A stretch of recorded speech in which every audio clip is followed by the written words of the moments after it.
Students, welcome to your channel. और आपने मेरी पिछली वीडियो देखी होगी। तो आज का हमारा टॉपिक क्या है, मैंने आपको पिछली वीडियो में देखो यहाँ तक आपको बता दिया था और मैंने कहा था आपसे कि अगली वीडियो में एटीपी पढ़ेंगे हम। ठीक है, तो अब स्टार्ट करते हैं इस टॉपिक को भी और इसे भी ख़त्म कर देते हैं। इसके एटीपी के बाद exchange of gas in plants, और ये कुछ पॉइंट्स हैं उसके, टाइप्स ऑफ रेस्पिरेशन, और ये टाइप्स ऑफ रेस्पिरेशन पढ़ के थोड़े क्वेश्चंस करेंगे। और ठीक है, करके आज के वीडियो के डिस्क्रिप्शन बॉक्स में आपको मिल जाएगी लिंक। ठीक है, आज की वीडियो के डिस्क्रिप्शन बॉक्स में मिल जाएगी आपको लिंक पीडीएफ की इसकी। तो स्टार्ट करें, तैयार हो आप? तो स्टार्ट करते हैं। एटीपी होता क्या है? ATP energy currency of cell होता है। ठीक है, थोड़ा कलर चेंज कर लूँ, कलर कैसा लग रहा है इसमें, ये ठीक है ना। एटीपी क्या होता है? Energy currency of cell. अब क्या है मैं बताता हूँ आपको। ड्यूरिंग द प्रोसेस ऑफ, एक minute, during the process of, आप लिख लो, oxidation of food within a cell, comma, all the energy contained in the respiratory substrates is not released free into the cell। ठीक है, और ये coma लगा हुआ है ना, ये कोमा नहीं है। ठीक है, पता चल गया आपको, आपने देखा। तो अब स्टार्ट करें। और जिन बच्चों ने नहीं अभी लिखा था वो, तो एक काम करता हूँ, मैं आपको लिख देता हूँ एक पेज पे। ठीक है, तो वो आप लिख लेना, अभी मैं आपके लिए लिख देता हूँ एक पेज पे। ओके, तो हम इस पेज पर स्टार्ट करते हैं। ठीक है, और अब आपने तब नहीं लिखा था तो एक काम करो, अब लिख लो। देखो, ड्यूरिंग द प्रोसेस ऑफ, यहाँ तक तो ठीक है, वहाँ पर लिखा है सेल। तो ड्यूरिंग द प्रोसेस ऑफ, एक minute, oxidation during the process of oxidation of food within a cell,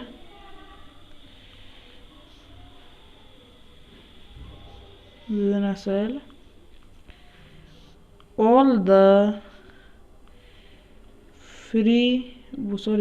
the energy, एक मिनट रेज करता हूँ इसे,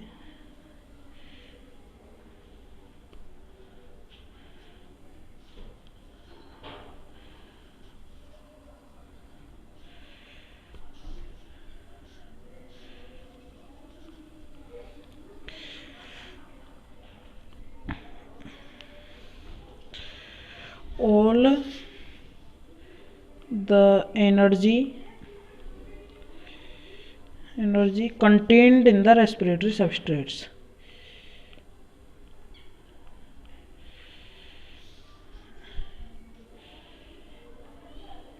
the respiratory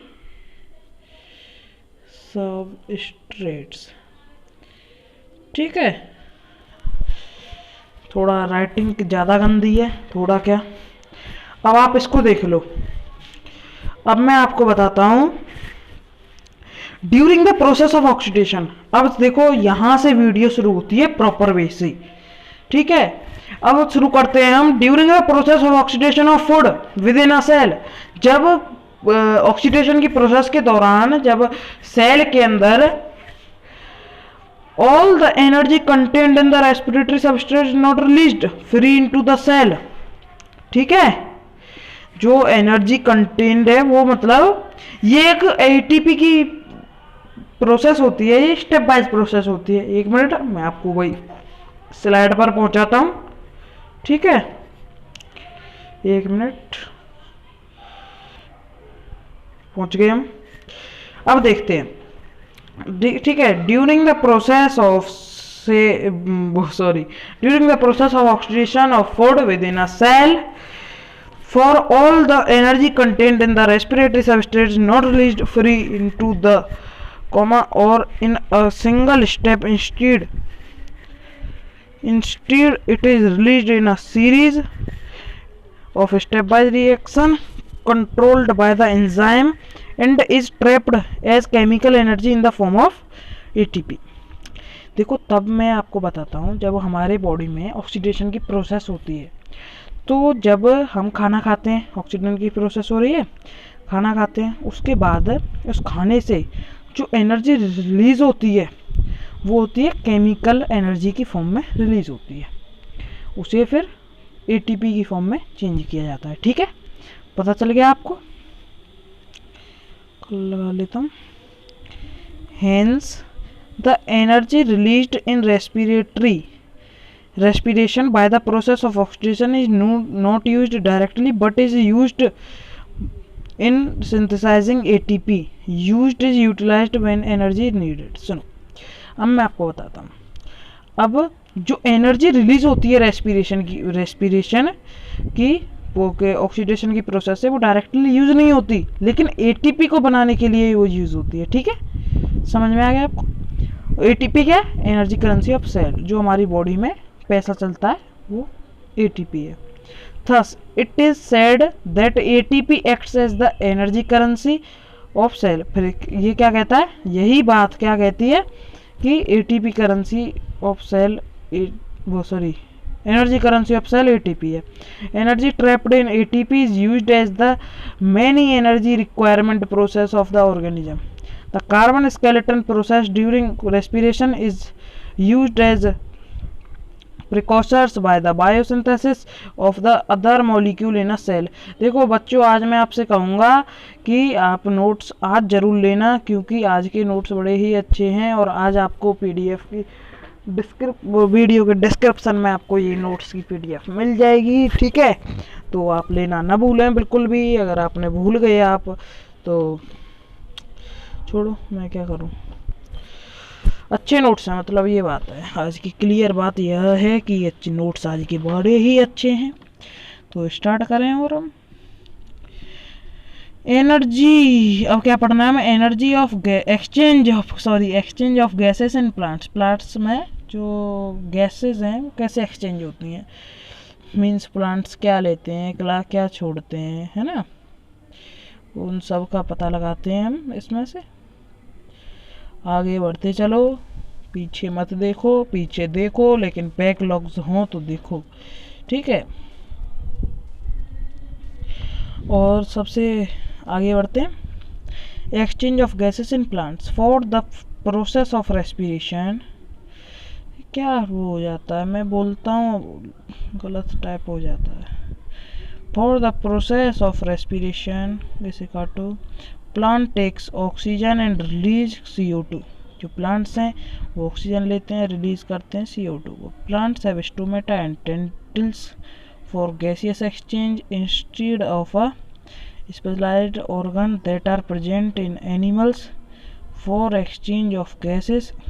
For following are the reasons which show how plants can get along without respiratory organs.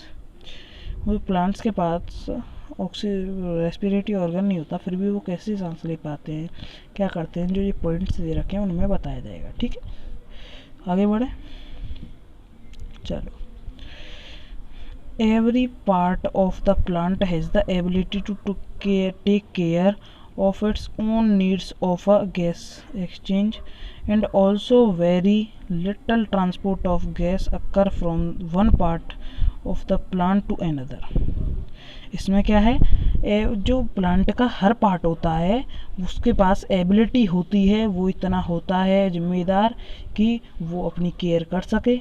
ठीक है, और अपनी needs को पूरा कर सके, और उसी की वजह से गैस का एक्सचेंज हो जाता है। तो वेरी लिटिल ट्रांसपोर्ट होता है उसमें, क्योंकि हर एक पार्ट अपने आप को कर सकता है सब कुछ। ठीक है, तो गैसेस अगर from one part of the plant to another. It is only during the process of photosynthesis, ये सिर्फ फोटोसिंथेसिस की प्रोसेस के दौरान होता है। That large volume of gases are exchanged and each leaf of the plant has ability to take to care of its own needs during this period. तो फिर उसी टाइम इनके पास एबिलिटी होती है या फोटोसिंथेसिस होता है। मीन्स कब होता है, अब आप देख लो कब होता है। मैं आपको ये बात बता देता हूँ, ये तभी अपना ख्याल रख सकते हैं कि जब धूप निकलेगी तभी तो फोटोसिंथेसिस होगा, तब धूप निकलेगी तभी तो फोटोसिंथेसिस होगा। अब जब फोटोसिंथेसिस होगा तभी आपको कुछ भी कर पाओगे। तो इस वजह से ये रात में अपना खाना नहीं बनाते। इस वजह से रात को अगर आप पेड़ के नीचे सोते हो तो आपको घुटनसी होती है, क्योंकि वो कार्बन डाइऑक्साइड छोड़ते रहते हैं। मीन्स ऑक्सीजन नहीं है अभी इतना, रात को वो अपना नहीं, कुछ उनके पास एबिलिटी नहीं होती कुछ भी करने की, ठीक है, धूप होती है तभी। अब ऊपर चले जाते हैं, जैसे ज़्यादा ऊपर, जैसे उस पे माउंटेन्स पे, तो वहाँ पे ऑक्सीजन क्यों कम रहता है, क्योंकि वहाँ पर पेड़ कम रहते हैं, है ना। आगे बढ़ते हैं। Thus, when cells photosynthesis availability of O2 is not a problem in these cells due to continuous release of O2 that oxygen है ये O2 that takes place within the cell। इसका क्या मतलब है, जब सेल फोटोसिंथेसिस के दौरान availability होती है ऑक्सीजन की, ये प्रॉब्लम नहीं है सेल की, क्योंकि कंटिन्यूस रिलीज करता है वो ऑक्सीजन को प्लांट, ठीक है। गैसेस में इजीली डिफ्यूज इन, जो गैसेस हैं वो आसानी से डिफ्यूज हो सकती हैं, बल्कि प्लांट्स एज बड़े plants as distance for diffusion is not so great because living cells in a plant are located quite close of the surface of the plant. चाहे कितना भी बड़ा प्लांट हो, वो ज़्यादा ऐसा नहीं कि ज़्यादा दूर तक फैला सकता है, क्योंकि जो उसके पास गैसेस हैं वो कहाँ पर पाई जाती हैं, उनके पास उनकी एनर्जी है वो जहाँ सरफेस पे, जैसे ये नहीं कि आप प्लांट इतना भी बड़ा हो, लेकिन जहाँ उसकी रूट्स हैं, जहाँ पर वो खड़ा है, सिर्फ वहीं तक ज़्यादा असर कर सकता है, ठीक है। इन केस ऑफ स्टेम के केस में विच आर थिक, वो थिक होती हैं, थिक मीन्स मोटी, एंड वुडी इन नेचर, ठीक है, नेचर में लकड़ी की। The organisation of living cells is the form of thin layers, वो जो बनाए जाते हैं वो थिन लेयर के होते हैं, which are found inside and beneath the bark, like leaves which have stomata for gaseous exchange. जैसे स्टोमेटा, उसके वो विच हैव स्टोमेटा फॉर, उनके पास स्टोमेटा होता है गैसियस एक्सचेंज के लिए। These names also have opening called lenticels, उनके पास ओपनिंग होती है जिसे कहते हैं लेंटिकल्स, ठीक है। इंटरनल सेल्स आर डेड, उनके इंटरनल सेल्स डेड होते हैं, and provide only mechanical support to the plant, वो सिर्फ मैकेनिकल सपोर्ट प्रोवाइड कर सकते हैं इंटरनल सेल से प्लांट के लिए, ठीक है। समझ में आया, यहाँ तक कोई दिक्कत नहीं, ठीक है। This depicts that most of the plant have at least of the part of surface in contact with air, the loose packing of parenchyma cells in leaves, stem, roots are provided an interconnected network of air, ठीक है। आगे बढ़ते हैं। Types of respiration, देखो अब आती है बात टाइप्स ऑफ रेस्पिरेशन की। अब हमने क्या क्या पढ़ लिया आप बताओ। अगले में हम करेंगे glycolysis, break down of glucose. उसके ग्लूकोस में 6 कार्बन्स होते हैं, पायरूविक एसिड में चेंज करते हैं उन्हें, 3 कार्बन्स उनको दे देते हैं, है ना, चेंज करते हैं तो फिर 2 पायरूविक एसिड बनेंगे, ठीक है। ये होता है। अभी पढ़ते हैं मैं रेस्पिरेशन इन प्लांट्स, वो types of respiration. We know that during the process of respiration, utilization of oxygen takes place and release of CO2, water energy is product. Cellular respiration may be classified into 2 types given below. समझ में आ गया आपको? 2 types की होती हैं, aerobic anaerobic respiration, और जिसमें aerobic respiration कब होती है, ऑक्सीजन के प्रेजेंट में। This is the type of respiration in which organism utilise oxygen for the complete oxidation of organic food into CO2, water and energy it starts in cytoplasm and get completed inside the mitochondria. ठीक है। Note, aerobic respiration yield more energy as the respiratory substrates is completed oxidised in the presence of oxygen. ये सिर्फ oxygen की presence में ही ये face काम करता है। एरोबिक रेस्पिरेशन है ऑक्सीजन के प्रेजेंट में ही। अब ये वाली रेस्पिरेशन में क्या होता है, जो ऑर्गेनिज्म है वो मीन्स ऑक्सीजन लेता है, ठीक है, अपनी ऑक्सीडेशन करने के लिए of organic food into CO2, CO2 में बदलने के लिए। ठीक है, तो ये कब होती है एरोबिक रेस्पिरेशन, किसके प्रेजेंस में होती है, ऑक्सीजन के प्रेजेंस में, ऑक्सीजन के प्रेजेंस में होती है ये। ठीक है, समझ में आ गया आपको, आगे बढ़े। ठीक है, बस ख़त्म ही होने वाला लेक्चर। कितने मिनट का हो गया, 15 मिनट का। ज़्यादा लंबे लंबे लेक्चर नहीं है मेरे, ये तो वन शॉट लायक हैं बिल्कुल। मैं मतलब शॉर्ट में समझाता चलता हूँ क्योंकि आपका टाइम वेस्ट ना हो और जितना हो सके आप नोट्स की PDF तो बिल्कुल भी लेना मत भूला करो। ठीक है, आगे बढ़ते हैं। एनारोबिक रेस्पिरेशन, ये this type of respiration in which organism food is oxidised incompletely. इस वाले फेस में, ये एक फेस मानो आप, जैसे आपने पढ़ा था, आपके लिए मैं दे लेता हूँ एक पेज, ये वाला खाली सा है, इस पे देखता हूँ। आपने पढ़ा था सेल साइकिल एंड डिवीजन, उसकी भी वीडियो आएगी, जल्दी ही आएगी। जैसे ये एम फेस, एस फेस, इस फेस में क्या होता था, इस फेस में क्या होता था, इस फेस में फिर यहाँ जाके फिर डिवीज़न हो जाता था, है ना, ये सब होता था ना उसमें, उस फेसों में। ठीक है, तो यही उसी तरह इसमें, ठीक है, इसमें क्या होता है कि जो फूड है वो ऑक्सीडाइज्ड हो जाता है, लेकिन incompletely. It taker in cytoplasm and release small amount of energy release करता है। Long it believed that the first cell on the planet lived in a reducing environment when CO2 was not present in the atmosphere, therefore they were in erupts. Thus, in any case, all living organisms return the enzyme tech machinery for partial oxidation of glucose in the absence of oxygen, and breakdown of glucose of pyruvic acid is called glycolysis. इसमें ही आपको glycolysis की process बता दिया। It occurs in cytoplasm of the given cell. आपको कुछ समझ में आया?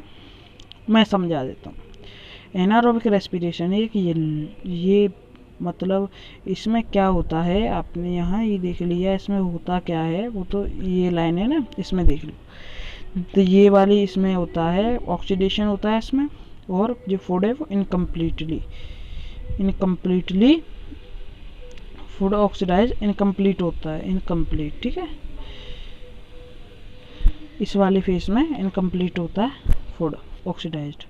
आपको आज के लेक्चर में, ये तो खैर बेसिक था, अगर आपको समझ में ना आया होगा तो ये तो आगे वाले जो लेक्चर होंगे ना, इतना तो मैं हर एक लेक्चर को इतना तो इंडिपेंडेंट रखता हूँ। देखो मैंने पिछला लेक्चर का कुछ भी इस लेक्चर में यूज़ नहीं किया।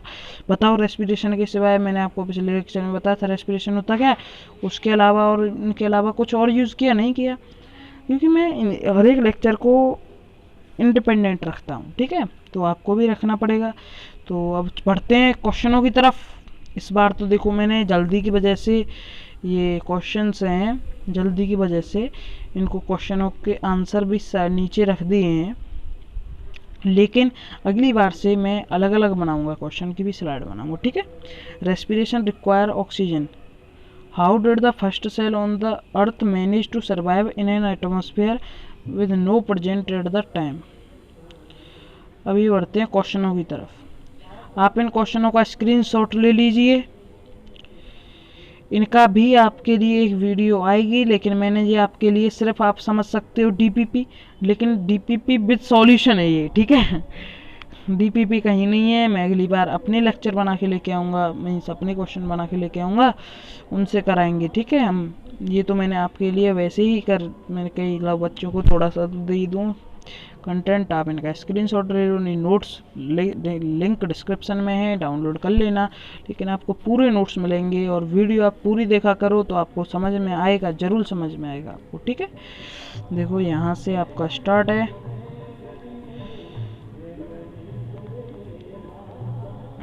वो स्लाइड है,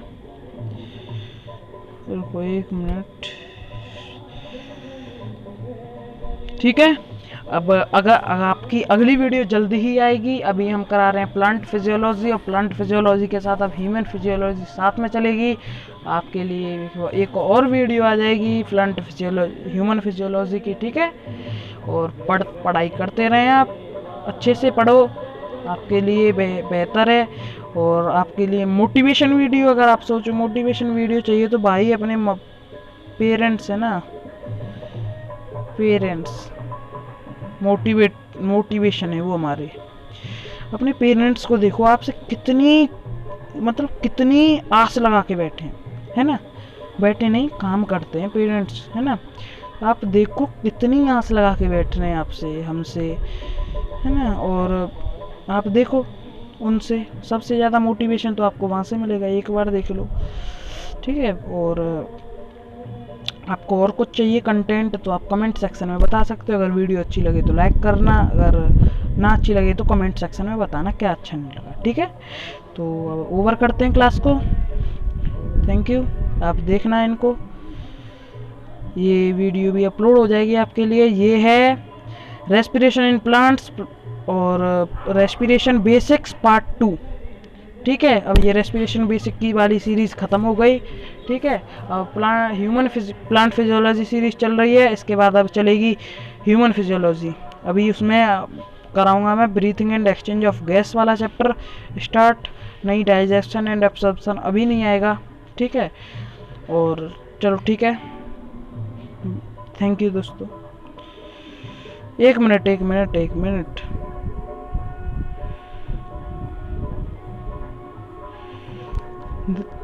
थैंक यू।